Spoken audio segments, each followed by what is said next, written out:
my planner friend, welcome to my Pretty Easy Planning channel. My name is Karin, and in today's video I will show you the last piece of my planner trifecta. I've already posted a flip through of my pocket compania and my personal white compania. I use this for projects and such things. So if you're interested in those two planners, then I'm going to link the videos below. So today's planner I want to show you is my forward planning and financial planner. It's an A5 Filofax Domino. It's not an expensive one. It's not a. I think it's not real leather. It doesn't smell like leather, but it does its job. I've had this for a while now. I used it last year as my work planner, but since I'm now working from home, I needed to change this. So let's get into it. I hope I have everything in frame.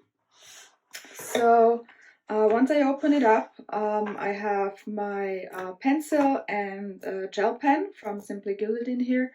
I have lots of sticky notes just to mark things that I'm not quite sure if they will happen or any ideas I might have, so I like to keep them in the front. My dashboard is from a cloth and paper subscription. I think the code is quite suiting my my situation right now. So then I have another one, and as in every other planner, I like to keep a note section in the front with some dashboard. This is actually you remember those acetate sheets in school back in the 90s when there was no way they would have used laptops or presenters or something, where they the teachers would do their presentations with. This is actually one of these, and I've just cut it in half, rounded the corners a bit with the corner rounder, and stuck some sticky notes on them. I have some plain notes paper right behind here, just in case I need to jot something down. And the next section is actually my calendar section. It's the first half, I'd say. This vellum I printed myself. I think I got the pattern from Cadence Mom Shops. I'm not sure, but I will link it down below. Right behind that I have a yearly overview. I got this as a freebie somewhere. I'm not sure where I got it. There is no copyright mark or something else on it which might give me a hint, but I just like to mark off the month that I have already passed. So the next section is my yearly section, which mainly focuses on my yearly goals. These dividers I cut myself from, just printed these patterns on 220 gram paper, I think, or is it 250? I'm not sure. I use both off and on. Same with the vellum, I just printed it myself. And in here I have my yearly goals. So I use the printables from Kendra Borg. She has a YouTube channel here as well. I will link hers below. I really enjoy how she does her goal planning, and basically how she has set up this insert is you have your yearly goals, you break them down into the quarters, and then you have a quarter. For each quarter you have a section where you have your annual goals, and then the quarterly breakdown of them. You have a space for major events like dates or appointments or anything which is goal related, and then you have your monthly objectives. Sorry, I can't talk right now. Where you just break down from the year to the quarter and then down to the month, so that you can make progress with your goals. And I use these. I like them really well. They're printed on A5 paper. So that's that, and then there's my monthly section where I take what I have broken down from these pages into my monthly objectives. Still the same insert. It's a bundle from hers. I have just split them up so that I can reference to them more easy.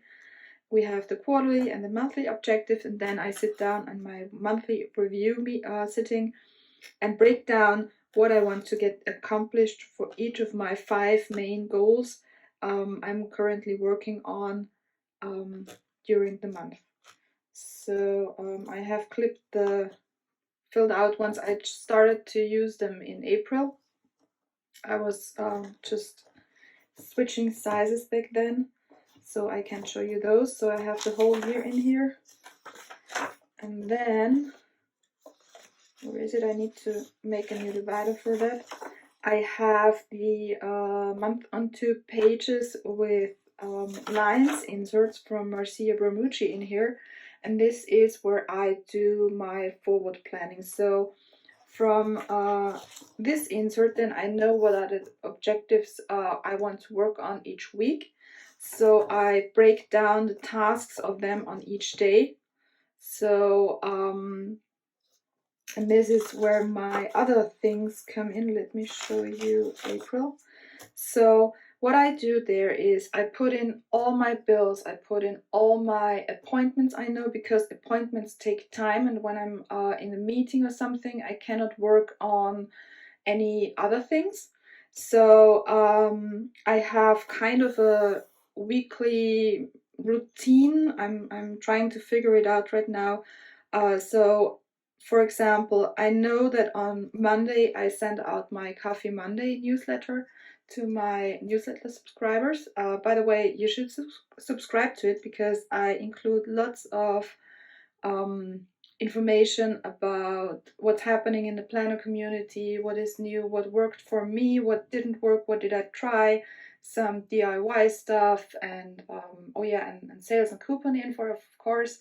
And yeah, whatever comes to mind. So I try to keep it more informative for you.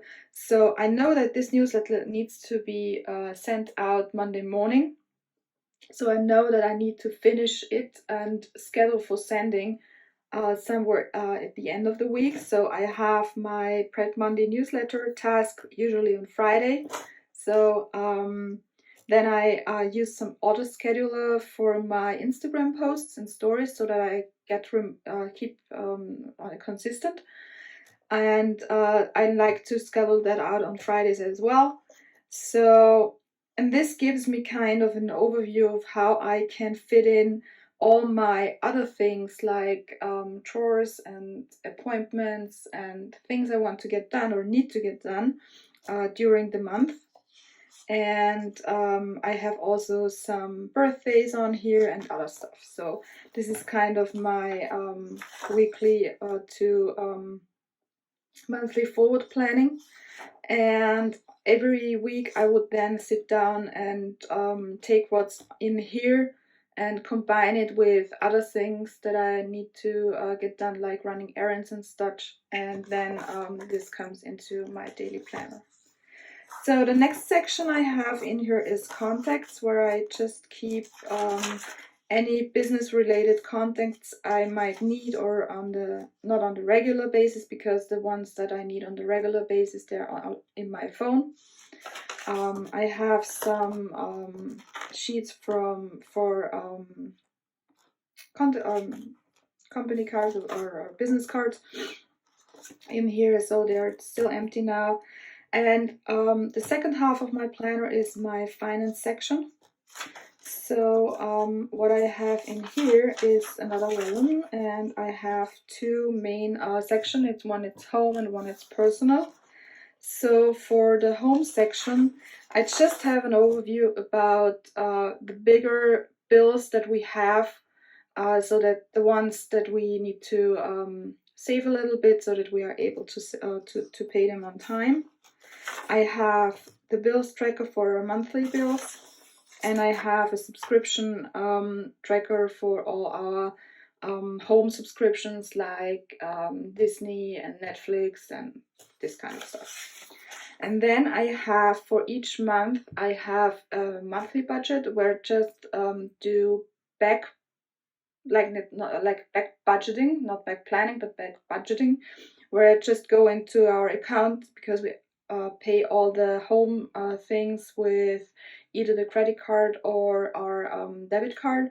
So I just want to know how much we are spending on which category. So I'm using this insert from my shop here. Just to have a broad overview, if we are still on track. We know we generally have not that many variable costs, but you never know. It's always good to keep an eye on your finances. And for my personal finance, I use the finance planner insert from my shop. And I like this quote because it's so true. And in there I have a not yet filled out finance overview per quarter, where I just want to write in all my monthly bills I have so that I can keep up with my personal budget. So I have this in here for every quarter. I have my subscription tracker, I have a bills tracker. So this is the single insert format I have used before, and this is the one included in the finance planner. And then I have a section for each month, but I can't show you the March and April because they're filled out and I don't want to share my personal finances over the internet. So every month has its cover page. And then I have my fixed expenses and the variable expenses. I have the amount from my sinking funds. So for example, my car insurance is due once a year. So I need to put some money away each month so that when this big bill comes in, that I can pay it. Then I have my savings, and fortunately I have no debt, but it's the section is savings and debt, but I will put in here any things that I want to save for example, for a new planner or for any vacation or something. I have my income source or sources. I have more than one at the moment. And then I have just some overview. I have my spending tracker, a couple of pages per month where I like to keep track of the spending, and I have currently printed out the inserts for May until June. And then in the back I have some pages with the savings tracker where I just keep note of how much I have already saved for a specific goal I have. The next section, and it's in my finance section because I didn't know where else to put it, is my car section, and this is just a mileage log, because when I'm going by car somewhere for business, I need to keep track on it because I can get a tax refund for those miles or kilometers I drive for business purposes. And the last section is my business expenses. I'm currently in the process of starting a new business, and this is everything with this, and I just have an envelope and a simple spending tracker like the same one I have in my budget pages. I just printed out one of these just to keep track of every expense. And yeah, in the back I have this floppy Filofax pocket, just in case that I need to put in any receipts or something. And I have a laminated sheet which should work as a page lifter, but it doesn't do a very good job, but it's good enough. So yeah, that's it. That's my goal and finance planner. I hope you liked it, and I will show you more planner related content in the next few weeks. I have planned for one video per week, so if you like to know how I use my planners, how I organize my things, then subscribe. and leave a comment below if you have any questions or anything you want to see in a future video. So thanks for watching and see you next time. Bye!